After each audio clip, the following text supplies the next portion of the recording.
Welcome to a new episode of TGL Podcast. We have a very special guest today who builds and operates a technology driven companies, taking internal ideas and transforming them into self sustaining businesses. We have Adam Mendler, the CEO of the Veloz Group. Hey, Adam, welcome to the show. RK, thank you for having me. Excited to be here. Thank you. So, can you tell us a little bit about yourself and whom you serve? Absolutely. I try to serve as many people as possible. And right now, my goal is to serve your listeners. So hopefully, I can keep everyone engaged for as long as we talk. Excellent. A little bit about me. I'm an entrepreneur. I've started a few different businesses in a few different industries. We have two different e-commerce businesses that we run. We have a consulting company. I do a lot of writing and speaking on leadership, management, entrepreneurship, marketing. I've written a lot in Forbes and Inc., Huffington Post. And I have an interview series where I've interviewed hundreds of America's top leaders. More recently, I've started a podcast called 30-Minute Mentors. You can see I'm using my podcasting equipment right now for this interview. So I've got my logo right behind me. And I go one-on-one with leading CEOs, founders, celebrities, athletes, generals, admirals on how they got to the top and how listeners can as well. So really depending on what business I'm focusing on, I'm serving a different audience. So for my office furniture company, the audience that I'm serving is anyone looking for an office chair. Now, a couple of months ago, that was small to medium-sized businesses all across America. We were servicing tech companies. We were servicing companies in the entertainment industry, law firms, accounting firms, financial services firms. Today, we're servicing home offices. Now that everyone is working from home and trying to figure out how do I equip my home office in the best way possible so that I can actually work from home productively, people are calling us to figure out what chair do I buy. I'm sitting in one of those right now. Our cigar company, Custom Tobacco, we cater to event planners and to gift givers. Our software consulting company, Veloz Solutions, we're servicing middle market companies. We've also worked with some nonprofit organizations. As a speaker, I speak to all kinds of audiences. I speak to businesses. I speak to nonprofits. I speak to universities, lots of college students and MBA programs. So, and my podcast, of course, I'm trying to speak to as many people as possible who I think will be inspired by the message that I'm trying to convey and by the message that I'm trying to convey through the guests that I'm bringing on. So in a roundabout way, I'm really trying to touch as many lives as I can. And hopefully over the course of this conversation can make a little bit of an impact on whoever's tuning in. Great. Thank you so much for sharing that with us, Adam. So let's get into the topic for today, which is leading in the times of crisis. So the stage is all yours. Wow. I mean, that's a pretty heavy topic and very timely and, topical. I think that it's important for leaders to be prepared to lead in time of crisis, in times that are good and times that are bad. You never know when the crisis is going to arise. Now that we're in one, it's as clear to anyone that the power of an effective leader and how one responds to a crisis is extremely important. I mean, RK, you're seeing it in your country, obviously, the United States, it's as evident as possible. So clearly, leading in a time of crisis is as relevant right now as it can possibly be. I'm excited to talk about it. So what do you think is happening in organizations right now? Because the team members, the employees are all staying at home. A lot of people haven't been staying at home for such a long time, as far as they can remember. So how is this dynamics changing, and how can leaders adopt to this changing environment to motivate and to align their team members and employees, to stay relevant and to stay productive at these times? It's a great question. I think the best answer to that is to be as communicative as possible. Even though we're not necessarily seeing each other as often as we used to, the workforce is moving remote anyway. A lot of companies, including my own company, if they're not fully distributed or at least partially distributed, think about our conversation. You and I are not, we're more than 6 feet apart. We're, several countries apart. Yeah, right. Yeah, but we're still able to connect and able to converse and able to hopefully do something productive here. And I think it's incumbent upon any leader to not lose sight of the fact that even though you're not face to face with the people you lead, you're still responsible for their success. You're still responsible for everything that they're going to be doing and contributing to your organization, to your mission, to your team. And I think that it's imperative for any and every leader to be as communicative as possible in these times. The three principles that I think every leader should understand and adopt in times of crisis are not particularly complex, are not particularly sophisticated, but it's amazing how often they're overlooked and how rarely they're adopted. Number one is it's vital that leaders are truthful, that leaders are honest, that leaders are open, that leaders are transparent, that leaders are acting in the way that will allow everyone in and around their organization to trust them, to trust their word. You want to make sure that your employees trust you. You want to make sure that your customers trust you. You want to make sure that your investors trust you. You want to make sure that every stakeholder trusts you, believes in you. And the way to gain trust is by acting truthfully, by speaking truthfully. And in moments of crisis, it cannot be any more important to have that credibility. Number two, we just spoke about it, being communicative, being in front of the issue, being in front of the crisis. So it's very easy and very tempting to hide underneath your blanket, to go and run. When the going gets tough, the tough get going. So make sure that, and we see this over and over in just about every industry. Early on in my career, I worked in the financial services industry. And a big lesson from the market crash in 2008, interestingly enough, the financial advisors who survived the market crash, whose businesses survived the market crash, were not necessarily those who performed well during the market crash. Pretty much everyone performed poorly during the market crash. The advisors who survived were the advisors who were communicative, were the advisors who were out in front, who didn't dodge their clients' calls, who proactively called their clients and said, this is what's going on, this is what's happening, we're clear and transparent and proactive. Every leader needs to do that. And number three is to have the flexibility and have the adaptability to be able to pivot.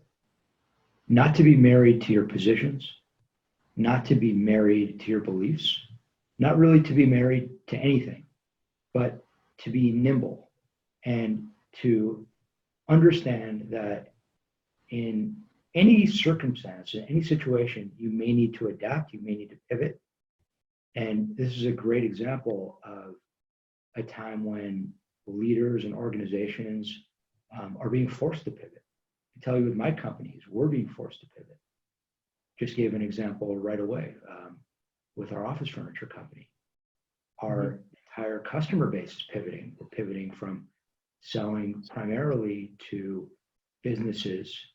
Now we're selling to home offices. That's our primary audience today.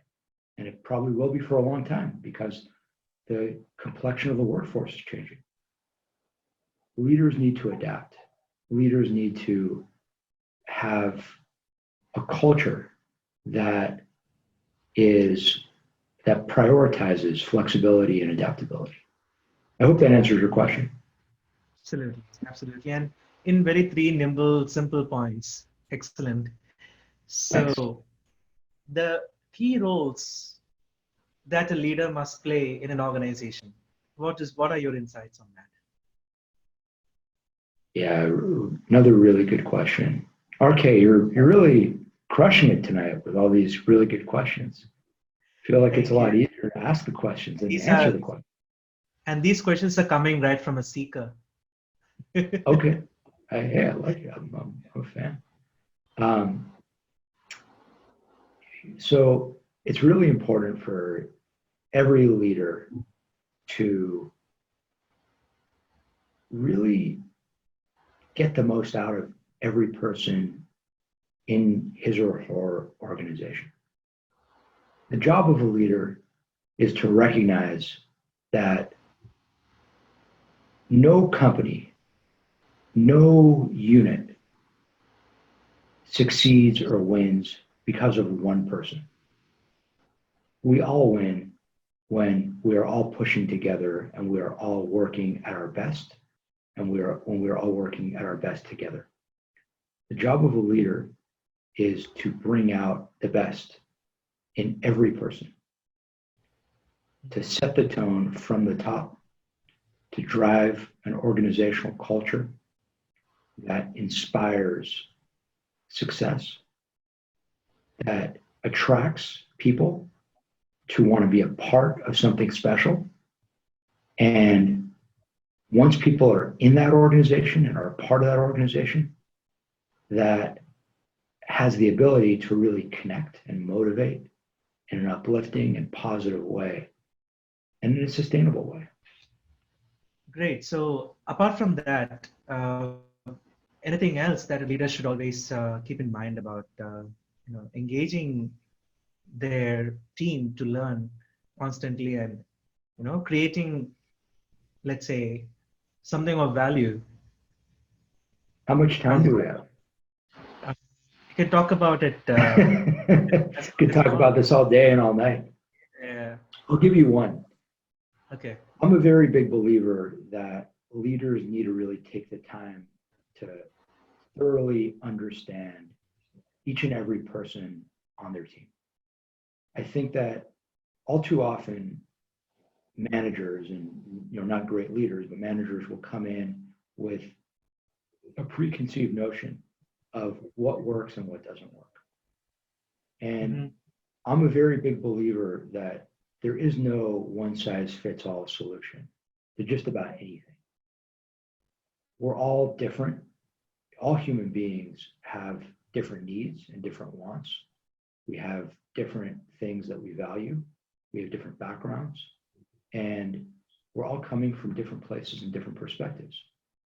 And great leaders have the ability to understand that we're each different, can really listen and recognize and respect the differences of the people whom they lead, and can create and tailor and customize the best solutions possible for the people they're responsible for. So to answer your question more directly in terms of inspiring a culture of learning, for me, for you, you and I, we could learn in very different ways.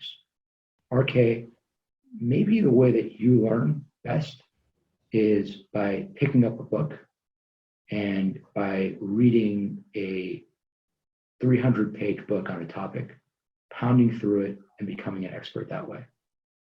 Now, if you were in my organization and I understood that about you, it would be my job to come up with great reading recommendations for you on topics that would help you develop, because that's how you would learn how to become better, how to grow, how to improve.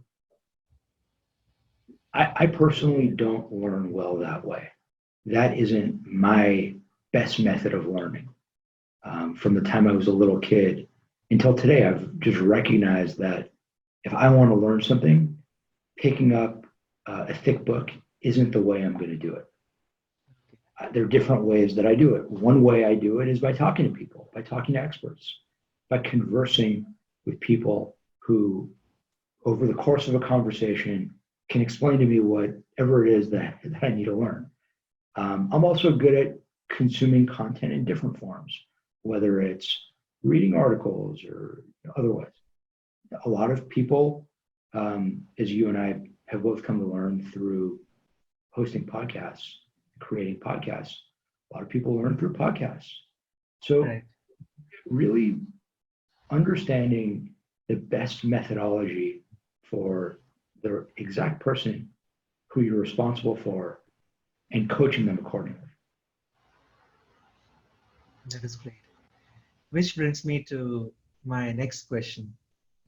How can we create a culture of leadership within our organization? Because we are also responsible to create leaders within our organization who can lead a team of their own, who can hire a team of their own, who are able to do things without having to be behind them and reminding them of their duties. So how can we create a culture of leadership in an organization in such a way that the company runs on semi-autopilot? Yeah, really good question. That's a question that every entrepreneur either should be focusing on or is focusing on. I mean, it's a pivotal question. It starts with people. It starts with bringing in people who have the ability to do the work. Kind of goes back to what we talked about earlier, which is no organization is a person. No winning organization is a person. Great organizations are teams of people, groups of people who come together and excel and thrive as a cohesive unit. And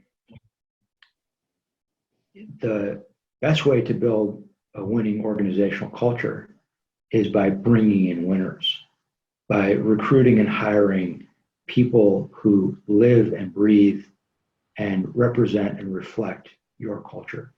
Your people are your culture. You know, I wrote an article, I think it was in the Huffington Post a couple of years ago, and one of the things I said in it was, one of the things I've come to learn as an entrepreneur and as a leader is, in the early days of my company, I used to think that culture was defined by having cool amenities.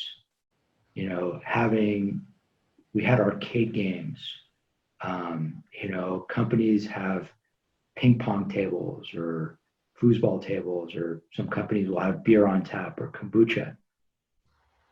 What really defines your culture is your people. Yes. Every person that you bring into your company, you have the opportunity to elevate your culture or crush your culture.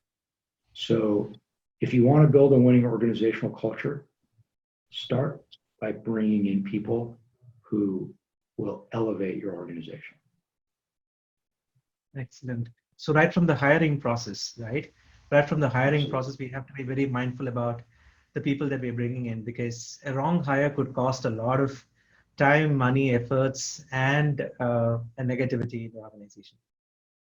Absolutely. And RK, you told me early on off air that a lot of your listeners are entrepreneurs. And when you work for a huge company, I've worked for some of the biggest companies in the world. I work for Credit Suisse. They're, you know, massive bank. I've done internships for a couple of the largest companies in the entertainment industry. My first job out of college was for what was then the largest hedge fund in the world. When you work for a big company, if you have a person in your organization who is cancerous to the organization's culture, it will negatively impact a group of people. It will negatively impact a number of people. It's bad. It's really bad. No matter how big your organization is, it's bad to hire people who are bad for your culture. No question about it. But when you're running an organizational business, an entrepreneurial business, it's a little bit late my time. We're recording here, just so your listeners know, we're recording here, kind of brushing up against my bedtime. So if I botch a word here or there, that's the reason why. But you can see I'm comfortable though. I'm wearing my Angel sweatshirt. There's no baseball right now, sadly, because of coronavirus, but still, representing my favorite team, the Angels.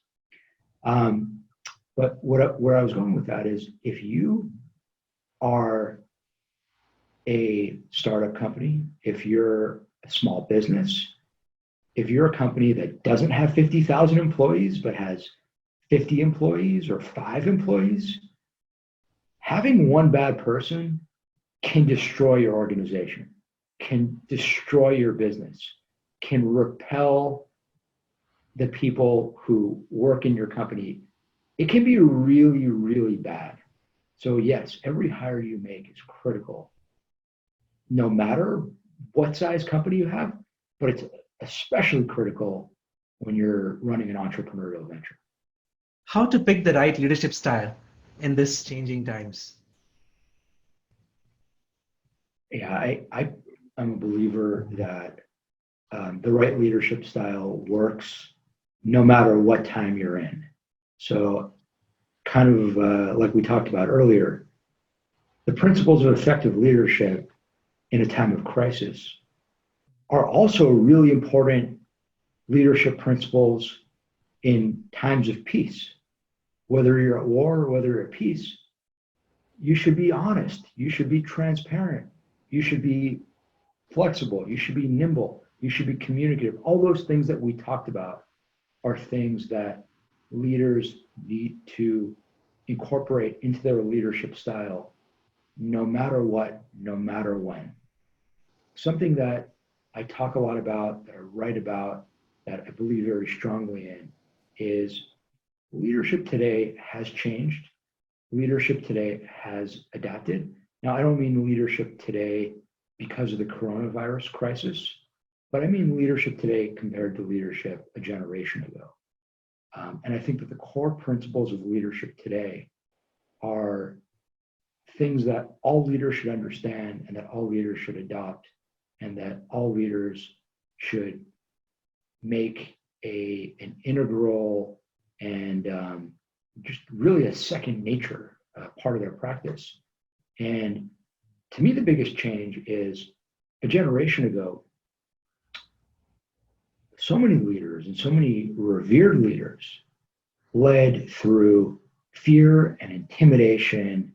And I mean, you could think about whether they were, basketball coaches or CEOs or generals. You sort of have that stereotype of that really, really tough guy who's gonna scream in your face and yell at you and get you to, do this and do that because he said this is an order and you have to do it or else. That doesn't really work nowadays.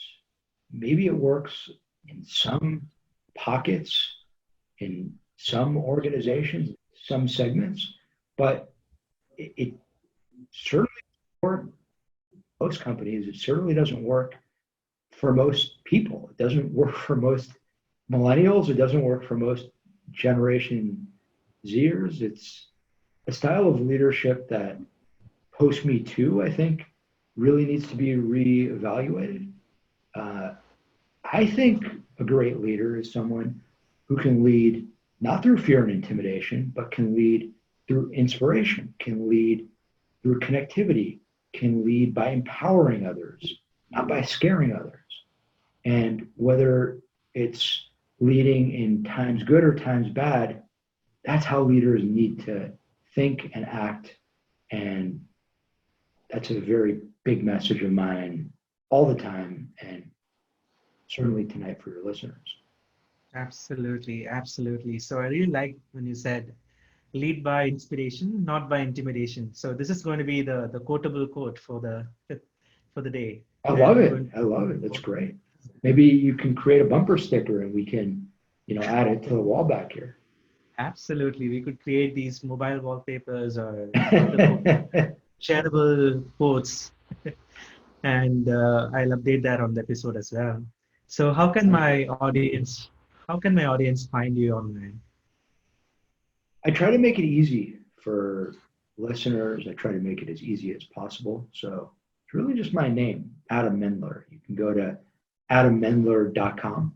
It's my website. You can follow me on social media at Adam Mendler, Instagram at Adam Mendler, Twitter at Adam Mendler. You can listen to me. You can find my podcast, 30-Minute Mentors, where I go one-on-one with the most successful people.